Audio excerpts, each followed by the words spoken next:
Jangan lengah, rancangan undang-undang perampasan aset yang masuk prolegnas 2025 mulai digodok.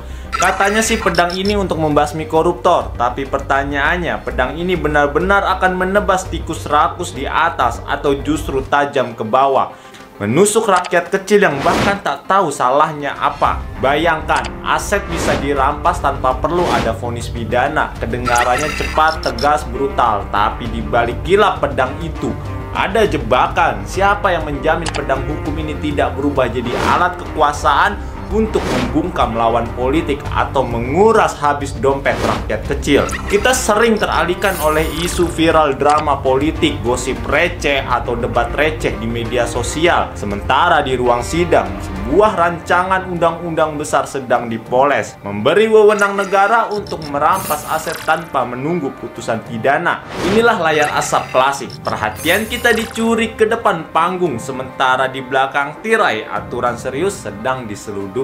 Rancangan undang-undang perampasan aset disebut solusi untuk mempercepat recovery kerugian negara akibat korupsi. ICW mencatat sepanjang 2019 hingga 2023 kerugian negara mencapai 234,8 triliun, tapi yang dipulihkan hanya 13,9%. Tapi problemnya, aturan ini bisa jadi pedang bermata dua. Menurut Sugeng Purnomo, mekanisme perampasan aset tidak menggantungkan proses pidana. Artinya orang bisa kehilangan asetnya tanpa pernah divonis bersalah. Memang ada urgensi. Transparansi Internasional menempatkan Indonesia di peringkat 115 dari 180 negara dengan skor IPK hanya 37, sejajar dengan Ethiopia. Kita jelas butuh gebrakan, tapi Zainal Arifin Mokhtar mengingatkan siapa yang pegang kuasa perampasan. Kalau hanya kejaksaan tanpa lembaga profesional yang transparan, ini bukan pemulihan aset, melainkan peluang pemerasan legal. Kalau serius mau lawan korupsi, hukum harus jadi pedang bermata adil, tajam ke atas, melindungi ke bawah. Tapi sejarah kita bilang lain, hukum sering jadi timbangan miring, ringan untuk pejabat, berat untuk rakyat. PSAD UII bahkan mendesak agar pembahasan rancangan undang-undang ini jangan elitis dan tertutup. Publik harus dilibatkan karena kita bicara soal pembatasan hak, soal keadilan, soal demokrasi yang sehat.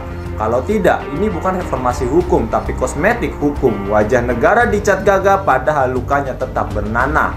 Intinya kita butuh keberanian, tapi juga waspada. Waspada pada koruptor dan waspada pada negara yang bisa tergelincir jadi predator. Jangan sampai reformasi hukum yang kita dambakan berubah jadi revolusi semu yang justru melukai rakyat.